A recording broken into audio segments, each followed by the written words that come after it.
Hello दोस्तों, स्वागत है आपका हमारे इस चैनल पर जिसका नाम है ट्रिकी साइंस हब। तो कंटिन्यूअस मैंने बताया ही था कि सहायक आचार्य 6 to 8 को लेकर बोटनी और जूलॉजी के जो भी टॉपिक्स आपके सिलेबस में हैं मैं उसको बारी बारी से डील करूंगा। तो आज है सेकेंड चैप्टर की बारी, जो सबसे इम्पोर्टेंट है, सबसे ज़्यादा एमसीक्यू का खजाना है। वो है cell structure of plants and function of cell organelles. ऐसे तो आप लोगों के सिलेबस में अभी हम लोगों को सिर्फ प्लांट्स के सेल का स्ट्रक्चर पढ़ना है और सारे सेल ऑर्गेनल का फंक्शन पढ़ना है। ठीक है, एनिमल को आप इग्नोर भी कर सकते हैं इस एग्जाम के लिए। ठीक है, तो चलिए स्टार्ट करते हैं। देखिए, सबसे पहले समझते हैं कि सेल है क्या। जिस तरह से हम अपने घर के एक रूम को बॉडी ऑर्गेनाइजेशन के तौर पर लेते हैं, तो एक ब्रिक जो है एक छोटा यूनिट का काम करता है, उसी तरह हमारे इस पूरे होल लिविंग बॉडी में ये सेल जो है एक छोटी यूनिट का काम करता है। इसलिए देखिएगा डिफिनेशन में क्या दिया जाता है, cell is a smallest structural and functional unit of life और लिविंग बीइंग और लिविंग ऑर्गेनिज्म। इसमें सबसे ज़्यादा इंपॉर्टेंट देखिए क्या है, सेल स्ट्रक्चर की बात करें तो जितने भी सेल ऑर्गेनल्स हैं उनके डिस्कवरीज, फंक्शन, ये सबसे ज़्यादा इंपॉर्टेंट है। सबसे पहले सेल को या नॉन लिविंग सेल को रॉबर्ट हुक ने 1665 में डिस्कवरी किया था, जो कि इंग्लैंड के थे, यूके के थे। जस्ट उसके बाद बारी आती है सेल थ्योरी की। तो सेल थ्योरी को स्लाइडन और स्वान नाम के दो साइंटिस्ट ने 1838 में प्रपोज किया था और इसमें बेसिक 4 पॉइंट्स आपको दिए हुए हैं। All cells arise from pre existing cell. जितने भी सेल हैं वो पहले से मौजूद सेल से बने हुए हैं। यह स्ट्रक्चर और फंक्शनल यूनिट है। All cells are basically alike in chemical composition and metabolic activity. सारे के सारे सेल जो हैं वो केमिकल कंपोजिशन के हिसाब से और मेटाबॉलिक एक्टिविटी के हिसाब से सेम है। The function of organism as a whole is the outcome of activities and interaction of the constituent cell. Organism का जो फंक्शन होता है वो इन्हीं कॉन्स्टिट्यूएंट सेल और सेल ऑर्गेनल की एक्टिविटी और इंटरेक्शन पे डिपेंड करता है। आइए कुछ इंपोर्टेंट साइंटिस्ट को देख लेते हैं। लीवेनहॉक सबसे पहले सिंपल लेंस का यूज किए थे और न्यूक्लियाई को ऑब्जर्व किए थे। एंड यूनिसेलुलर ऑर्गेनिज्म को बैक्टीरिया के अंदर देखे थे। रॉबर्ट ब्राउन न्यूक्लियस को डिस्कवर किए थे। स्लाइडन और स्वान के बारे में हम लोग देख ही लिए। अब डायरेक्ट हम लोग चलते हैं सेल के स्ट्रक्चर पे बात करते हैं, ठीक ना। तो हम एक साथ बहुत सारा कंस्टिट्यूएंट में लेके चलते हैं, जिसमें सबसे अच्छा हम लोग का आएगा प्लांट सेल और एनिमल सेल, जिसके लिए हम एनसीईआरटी को फोकस करते हैं। प्लांट सेल को ही है तो हम लोग प्लांट सेल को ही देखते हैं। इसमें क्या दिखेगा, देखिए, सेल वॉल, प्लास्टिड, ये दो ऐसे सेल ऑर्गेनल हैं जो सिर्फ और सिर्फ हमको किस में देखने को मिलेंगे, प्लांट्स में। इसके अलावा rough endoplasmic reticulum, lysosome, smooth endoplasmic reticulum, plasmodesmata, microtubule, peroxisomes, nucleus, nucleolus, Golgi apparatus, nuclear envelope, plasma membrane, vacuole, middle lamella, mitochondria, ribosome, cytoplasm, ये सब हमको देखने को मिल जाएंगे जो कॉमन सेल ऑर्गेनल है। अगर बात करें वैक्यूल की तो आपको दिख रहा है बिल्कुल वाइट एरिया दिख रहा है, ये बहुत बड़ा है, तो निश्चित है कि बड़ा है तो उसका नंबर कम होगा। तो हम लोग डिफरेंस में ये लिख सकते हैं कि प्लांट सेल में वैक्यूल्स बड़े होते हैं और कम होते हैं, तो हम लोग में जस्ट अपोजिट हो जाएगा। ठीक है, तो हम लोग बोले ही हैं कि हम लोग को सिर्फ प्लांट सेल पर फोकस करना है। तो इसके लिए हम लोग आगे बढ़ते हैं, तो बात करते हैं सेल मेम्ब्रेन की। सेल मेम्ब्रेन को कार्ल विल्हम नागेली और क्रेमर ने 1855 में डिस्कवर किया था। ठीक है, लेकिन इसका डिटेल स्ट्रक्चर 1950s में इलेक्ट्रॉन माइक्रोस्कोप के डिस्कवरी होने के बाद ही है। ठीक है, इसमें सबसे फेमस है फ्लूइड मोज़ेक मॉडल, जो आपको देखने को मिल रहा है, फ्लूइड मोज़ेक मॉडल।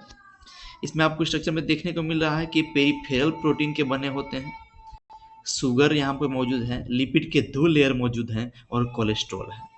ठीक है, depending on the ease of extraction membrane proteins can be classified as integral और पेरिफेरल। जो पार्श्व साइड में, लेटरल साइड में हो गया पेरिफेरल और ऊपरला साइड में क्या हो गया, इंटीग्रल। ये फ्लूइड मोज़ेक मॉडल जो है वो सिंगर और निकोलसन ने 1972 में डिस्कवरी किया था। ठीक है, एक्चुअली ये सेल ग्रोथ के लिए, फॉर्मेशन ऑफ इंटरसेलुलर इंटरजक्शन के लिए, सिक्रीशन के लिए, एंडोसाइटोसिस के लिए और सेल डिवीजन के लिए बहुत इंपॉर्टेंट है। बेसिकली इसका काम है दो टाइप के ट्रांसपोर्ट को कंप्लीट करना है, एक्टिव ट्रांसपोर्ट और पैसिव ट्रांसपोर्ट। और डिफ्यूजन के साथ साथ ओस्मोसिस भी आपको इसमें देखने को मिल जाएगा। अब आप बात करते हैं सबसे यूनिक फीचर, वो है सेल वॉल का प्रेजेंट, जो सिर्फ और सिर्फ आपको प्लांट में देखने को मिलेगा। ठीक है, तो सेल वॉल एक्चुअली सेलुलोज का बना होता है। ठीक है, इसलिए ये सिर्फ और सिर्फ प्लांट में प्रेजेंट होता है। उसके बाद बात करते हैं एंडोप्लाज्मिक रेटिकुलम की। जैसा कि आपको स्ट्रक्चर में दिख रहा है, इसमें nucleus, nuclear pore, ribosome, smooth, endoplasmic and rough. यहाँ सबसे बड़ा मैटर ये करता है कि आखिर एंडोप्लाज्मिक रेटिकुलम को स्मूथ और रफ क्यों नाम दिया गया। तो अगर इनके सरफेस पर राइबोसोम प्रेजेंट हो, राइबोसोम भी एक सेल ऑर्गेनल है, प्रोटीन सिंथेसिस के लिए रिस्पॉन्सिबल है और बिल्कुल छोटा है, तो वो सरफेस रफ हो जाता है, इसलिए नाम हो गया रफ। अगर वही राइबोसोम एब्सेंट हो, देखिए जस्ट नीचे डायग्राम में, स्मूथ एंडोप्लाज्मिक रेटिकुलम, स्मूथ क्यों, खींची ना, क्योंकि इसके सरफेस पर है ही नहीं राइबोसोम। अब यहाँ देखिए सर पे राइबोसोम है, तो क्या हो गया, रफ एंडोप्लाज्मिक रेटिकुलम। ठीक है, इसका देखते हैं फंक्शन क्या है, साइंटिस्ट भी हम इधर लिखे होंगे। गार्नियर 1897 में, पोर्टर और थॉमसन 1945 में। ठीक है, गार्नियर से आप लोगों को याद पड़ गया होगा हेयर डाई, तो याद रखने का अच्छा ही तरीका है। Actually the smooth endoplasmic reticulum is the major site for synthesis of lipid. Smooth में लिपिड का होगा, रफ क्यों बताने की जरूरत नहीं, क्योंकि रफ में राइबोसोम है तो प्रोटीन सिंथेसिस बनेगा, बिल्कुल नॉर्मल है। गोल्गी प्रोटीन नाम में आते हैं, तो नाम से ही पता चलता है कि कैमिलो गोल्गी नाम के साइंटिस्ट हैं जो 1898 में इसको डिस्कवरी किए थे। ठीक है, बाद में गोल्गी बॉडी भी इनका नाम पड़ गया था। इसमें actually flat disc shaped structure होता है जो 0.5 माइक्रोमीटर से 1 माइक्रोमीटर होता है डायमीटर में। ये क्या होते हैं, एक दूसरे के पैरेलल होते हैं। ठीक ना, Golgi cisternae are concentrically arranged near the nucleus with distinct convex cis and trans maturing phase। cis and trans means सामने और पीछे से दिखने वाले। ठीक है, इसका डिस्कवरी किया था जॉर्ज पैलारे ने 1955 में। ठीक है, और रॉबिन्सन और ब्राउन ने 1953 में प्लांट में इसको देखा था। उसके बाद आते हैं हम लोग लाइसोसोम में। लाइसोसोम तो पता ही है, ये हम लोगों में मिलता है एनिमल सेल में, इसलिए नहीं देखते हैं। आगे बढ़ते हैं, वेहिकल्स में आते हैं। इसका भी डिस्कवरी एंटोन वॉन ल्यूएनहॉक ने 1676 में किया था। इनका नाम एक और चीज से जुड़ा हुआ है, याद करने बताते हैं। अगर पूछ दिया कि लिविंग सेल या बैक्टीरियल सेल का डिस्कवरी किसने किया था, तब आपको बोलना है एंटोन वॉन ल्यूएनहॉक। और बोल दिया कि सेल का डिस्कवरी या नॉन लिविंग सेल का डिस्कवरी, तो आपको क्या बोलना है, सिर्फ और सिर्फ रॉबर्ट हुक। अब इसमें दो तरह के वैक्यूल का देखो चर्चा है। अमीबा में कॉन्ट्रेक्टाइल वैक्यूल एक्सक्रीशन के लिए, और प्रोटिस्ट में फूड वैक्यूल, फूड को एनगल्फ करने के लिए, निगलने के लिए। माइटोकॉन्ड्रिया की बात करें तो माइटोकॉन्ड्रिया टर्म दिए थे बेंडा, और इसका डिस्कवरी किए थे रिचर्ड ऑल्टमैन 1886 में। ठीक है, ये सॉसेज शेप्ड स्ट्रक्चर है जिसका डायमीटर 0.2 से 1 माइक्रोमीटर का होता है। हर एक mitochondria double membrane bound structure से घिरा होता है। ये देखिए नाव जैसा भी आप इसका आकृति कह सकते हैं, शेप कर सकते हैं। बाहर के मेम्ब्रेन को आउटर मेम्ब्रेन, अंदर के मेम्ब्रेन को इनर मेम्ब्रेन। जो अंदर थ्रेड लाइक स्ट्रक्चर दिख रहा है वो है मैट्रिक्स, और जो स्पेस जगह दिख रहा है हो गया इंटर मेम्ब्रेन स्पेस। इसका इंपोर्टेंट फीचर में लोग पूछते हैं एग्जाम में, तो क्रिस्टी और क्रिस्टा जो है मेन स्ट्रक्चर है। राइबोसोम भी प्रेजेंट है, जो मैं पेन से अलग से दिखा रहा हूँ, आप देख सकते हैं, और डीएनए भी प्रेजेंट है।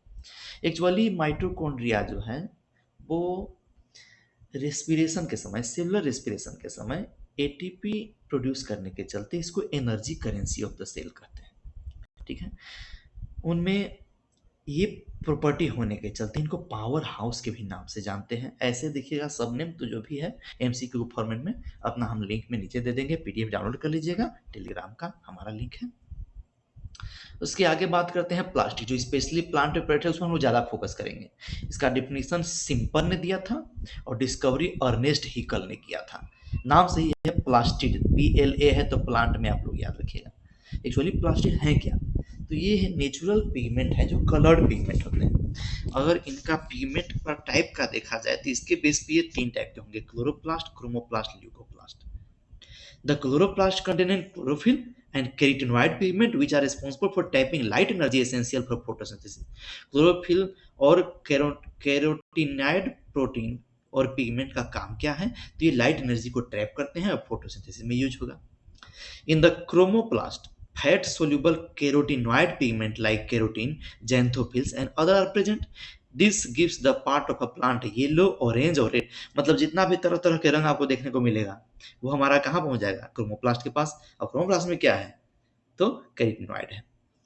अब क्या है? ल्यूकोप्लास्ट बच गया. तो ल्यूकोप्लास्ट कलरलेस है, इसका कोई रंग नहीं होता है. इसे देखिएगा हिंदी में लिखा है अवर्णी लवक, मैंने कोई रंग नहीं है. इसका मेन काम ही क्या है? न्यूट्रिएंट को स्टोर करना. जैसे एमसीक्यू में आता है कि कार्बोहाइड्रेट या स्टार्च स्टोर करने वाले ल्यूकोप्लास्ट को क्या कहते हैं? तो अमाइलोप्लास्ट. ऑयल और फैट को स्टोर करने वाले को एलियोप्लास्ट. और उसी तरह से प्रोटीन को स्टोर करने वाले को एल्यूरोप्लास्ट कहते हैं. क्लोरोप्लास्ट का स्ट्रक्चर देख सकते हैं आप. इसको लोग अंदर क्वाइन का स्ट्रक्चर आता है तो लोग बोलते हैं हिप्स ऑफ क्वाइंस का स्ट्रक्चर किस में आएगा? तो थाइलाकॉइड रहता है या क्लोरोप्लास्ट. इसमें भी माइटोकॉन्ड्रिया की तरह आउटर और इनर मेम्ब्रेन है. जहां ये दो मेम्ब्रेन का नाम बोल दिया समझ आइए कि वो डबल मेम्ब्रेन स्ट्रक्चर से घिरे हुए हैं. ग्रेनम जिसको ग्रेना भी कहते हैं, थाइलाकॉइड एंड स्ट्रोमा, ये सब अलग अलग लाइट सिंथेसिस के साइट हैं. अधिकतर क्लोरोप्लास्ट ग्रीन प्लांट में मिलेंगे और लिप्स के मीजोफिल शेप में. इनका लेंस शेप हो सकता है, ओवल हो सकते हैं, स्फेरिकल हो सकते हैं, डिस्क्वायर्ड हो सकते हैं, रिबन लाइक भी हो सकते हैं. लेंथ 5 से 10 मिलीमीटर और विथ 2 से 4 मिलीमीटर होता है. इनका नंबर 1 से बहुत अधिक संख्या तक में हो सकता है. जैसे क्लेमिडोमोनास जो एक ग्रीन एल्गी है इसमें 20 से 40 पर सेल हो सकते हैं. क्लोरोप्लास्ट का फंक्शन वहां पे हम लोग देख लिए थे. राइबोसोम की बात करते हैं तो इसमें भी न्यूक्लियर साइटोप्लाज्म, न्यूक्लियर मेम्ब्रेन ये सब दिखाई देगा. राइबोसोम का मेन काम बता ही दिया आपको, प्रोटीन सिंथेसिस है. ये इलेक्ट्रॉन माइक्रोस्कोप में जॉर्ज पेलार्डे के द्वारा ये भी देखा गया था. यूकेरियोट का राइबोसोम जो है 80S टाइप होता है. यहाँ S का मतलब सेडिमेंटेशन कोफिशिएंट होता है. एक्चुअली ये इनडायरेक्टली डेंसिटी और साइज को मेजर करता है. ये दोनों के दोनों 2 यूनिट से बने होते हैं. सिलिया फ्लैजिला एनिमल्स में ही होता है. सेंट्रोसोम ये रहता है. आते हैं न्यूक्लियस में जो हम लोग प्लांट्स में भी और एनिमल में भी देखने को मिलता है. बहुत ही इंपॉर्टेंट है. कोई पूछेगा the most important cell organ is the nucleus. Discovery किसने किया था? तो रॉबर्ट ब्राउन ने 1831 में. और बाद में न्यूक्लियस के स्टेन को नाम दिया था क्रोमेटिन, फ्लेमिंग नाम के साइंटिस्ट. न्यूक्लियोप्लाज्म इसमें प्रेजेंट होगा, न्यूक्लियोलस, न्यूक्लियर पोर और न्यूक्लियर मेम्ब्रेन. थोड़ा सा देखते हैं जो हाईलाइटेड वर्ड है उसको कैसे ध्यान देते हैं. स्फेरिकल बॉडी जो देखने को मिलेगा वो न्यूक्लियालाई है. इसका सिंगुलर है न्यूक्लियोलस. इलेक्ट्रॉन माइक्रोस्कोपी ने बताया है कि न्यूक्लियर इन्वेलप जिसमें 2 पैरेलल मेम्ब्रेन होते हैं विथ अ स्पेस, एक जगह उसमें बना होता है जो 10 से 50 नैनोमीटर का होता है, उसको बोलते हैं पेरी न्यूक्लियर स्पेस. याद रखिएगा, माइक्रोमीटर लिखेगा तो 10 टू द पावर -6 मीटर और नैनोमीटर लिखेगा तो 10 टू द पावर -9. एन से नैनो तो एन से 9, एकदम कोई कंफ्यूजन मत रखिएगा. और ये जो स्पेस की हम बात कर रहे थे उसको बोलते हैं पेरी न्यूक्लियर स्पेस. ये बहुत ही इंपॉर्टेंट है. क्यों? क्योंकि ये इनहेरिटेंस के लिए, हेरिडिटी के लिए बहुत ही ज़्यादा इंपॉर्टेंट है. क्यों? तो इसमें क्रोमोसोम प्रोटीन के फॉर्म में हिस्टोन प्रोटीन प्रेजेंट होता है. और बात करें तो कभी जब भी क्रोमोसोम का टाइप देता है तो ये 4 टाइप के हैं. मेटासेंट्रिक, सब मेटासेंट्रिक, एक्रोसेंट्रिक, टेलोसेंट्रिक. देखिए नाम से ही पता चलता है, कोई कंफ्यूजन मत रखिएगा. मेटा मतलब बीच का, सब मेटा मतलब बीच से थोड़ा सा हट के, एक्रो मतलब एंड से थोड़ा सा ऊपर और टेलो में टेल से बना हुआ है, पूछ मतलब सबसे नीचे. इस तरह से ये इंपॉर्टेंट थियोरेटिकल सेल के स्ट्रक्चर हो गया. बेसिकली आप लोग याद रखिएगा कि जो भी प्लांट सेल में मैंने डायग्राम में स्ट्रक्चर को दिखाया था उनसे रिलेटेड कम से कम उनका इंट्रोडक्शन, उसका शेप एंड साइज, उसका कुछ पेक्यूलियर फीचर और फंक्शन, सिर्फ इतना याद रखिए, लिखित तौर पर हम दे सकते हैं, इससे बाहर नहीं आएगा. ठीक है, तो इसका रिवीजन कीजिएगा. All the best, best of luck. फिर से रिपीट कर रहे हैं, जो हमारे चैनल पर नए हैं लाइक करें, सब्सक्राइब करें, शेयर करें और कमेंट में आप डिमांड कर सकते हैं कि इस टॉपिक के बारे में बताइए, इस टॉपिक का डिटेल बताइए. और पीडीएफ हम अपना टेलीग्राम के लिंक पर डाल दिए हैं, आप लोग देखिए, डाउनलोड कीजिए, पढ़िए और अपने जीवन को सफल बनाइए.